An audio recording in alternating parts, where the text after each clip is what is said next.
Legenda Putri Sepiak dan Aik Sempiak Gunung Kubing. Mau tahu gak ceritanya? Oke. Alkisah, pada zaman suku Melayu, tepatnya di daerah Bukit Gunung Kubing, seorang panglima diusir dari kerajaan.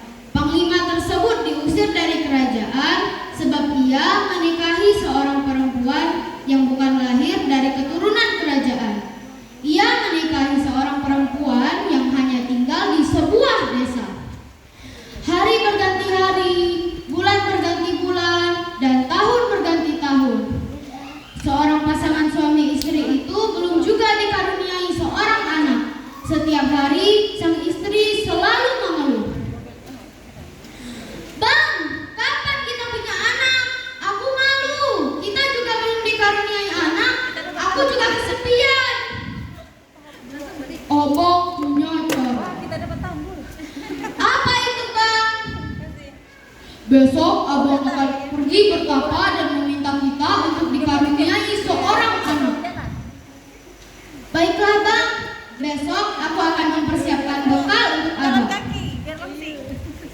Keesokan harinya, bersiaplah sang suami untuk mencari tempat untuk ia bertapa. Setelah menyusuri hutan berhari-hari, akhirnya ia menemukan sebuah batu besar yang konon bernama Lambung Datuk. Ia duduk di atas batu tersebut dan mulai berdoa. "Wahai penghuni Lambung Datuk, karuniailah kami seorang anak, walaupun anak itu hanya bertubuh sepiak." Setelah melakukan kegiatannya tersebut, ia kemudian bersiap untuk pulang. Setelah ia pulang, istrinya menyambut kedatangannya dengan gembira.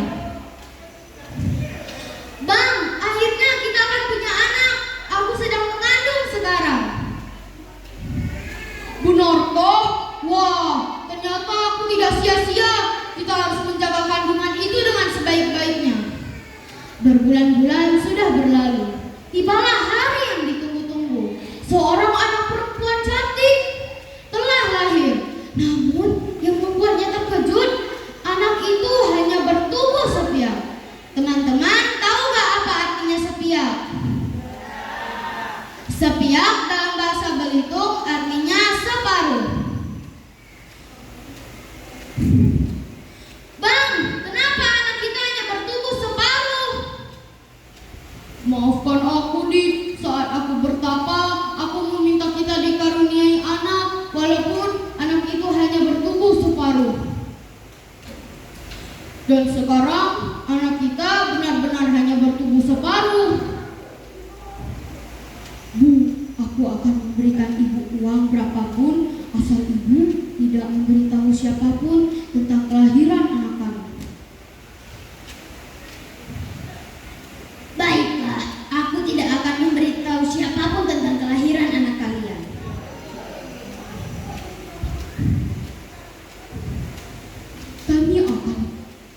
Kami akan pindah ke bukit yang paling tinggi dan memberi ia bernama Putri Sepiak."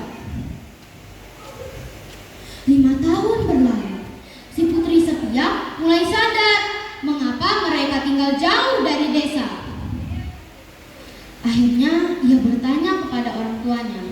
Sang ayah yang terlihat kelelahan setelah mencari ubi yang bisa dimakan sedikit sambil mengibaskan topinya. Akhirnya ia bertanya, "Ibu, ayah, kenapa kita harus tinggal jauh dari desa?" "Kami tidak ingin kamu dilihat oleh siapapun, Nak." "Kenapa kalian melakukan itu? Aku kesepian, aku tidak mempunyai teman." "Karena kami malu punya anak seperti kamu. Kamu hanya bertubuh setengah." Si Putri Sepiak yang mendengar itu lantas menangis terseduh-seduh.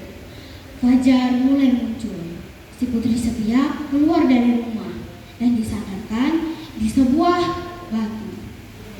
Batu tersebut menghadap ke arah timur dan tanah yang cekung di hadapannya.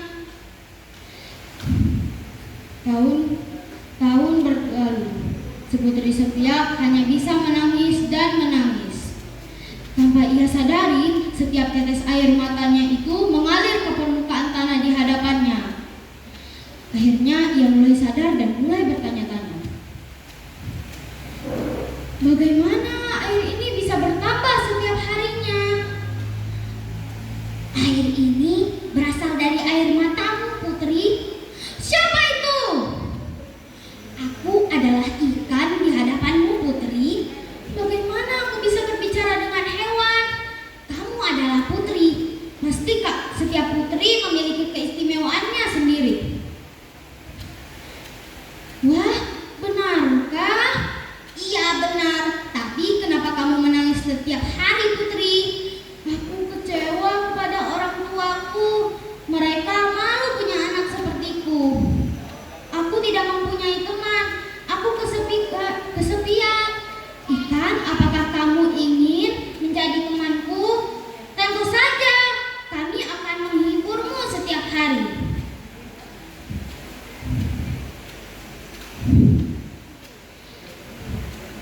tiba saat musim kemarau. Ada pemuda yang sedang berburu dan tidak sengaja melihat si Putri Sepia.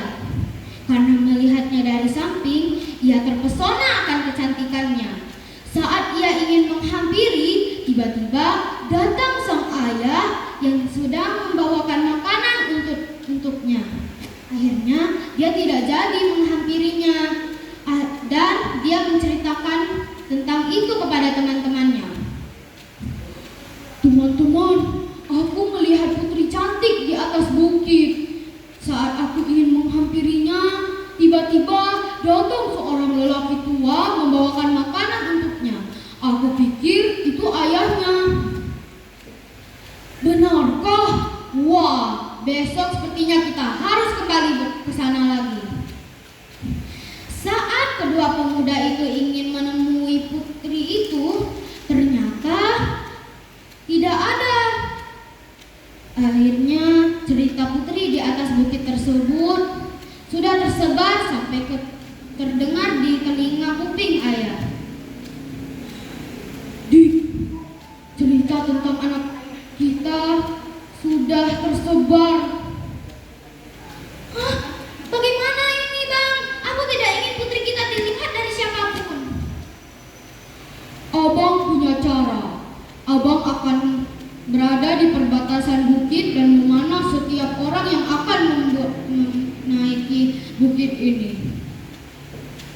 Baiklah Bang, kalau begitu kamu harus berhati-hati suamiku.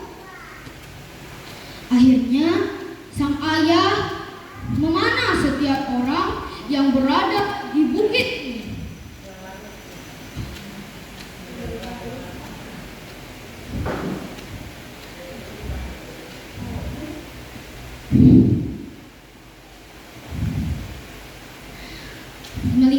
Melihat kejadian itu, sang putri sadar mengapa sang ayah tidak pulang. Akhirnya ia bertanya-tanya, mengapa ayah sering pulang terlambat ya? Mendengar itu, si burung pun menjawab, Cip, cip. Ayahmu tidak pulang dan aku mendengar omongan ibumu dan ayahmu. Katanya ayahmu ingin memanah setiap orang yang akan menaiki bukit ini. Mendengar itu, Putri Sepia marah. Emosinya kali ini benar-benar memuncak. Tetes air matanya mulai jatuh setelah ia tidak merasakan kesedihan lagi. Awan menggelap, petir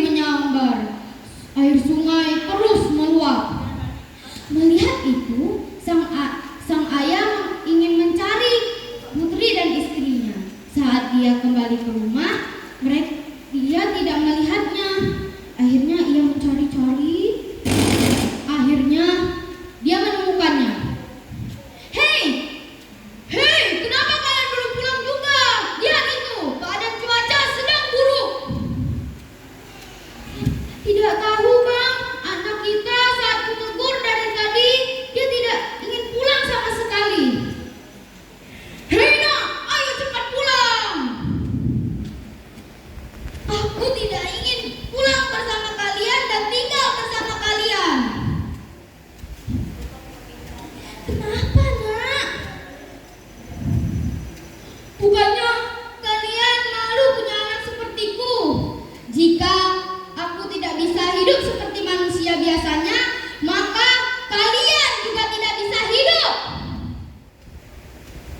Saat sang suami istri itu berlari menyelamatkan diri, tapi kaki mereka terasa berat dan akhirnya mereka lenyap bak di telan bumi.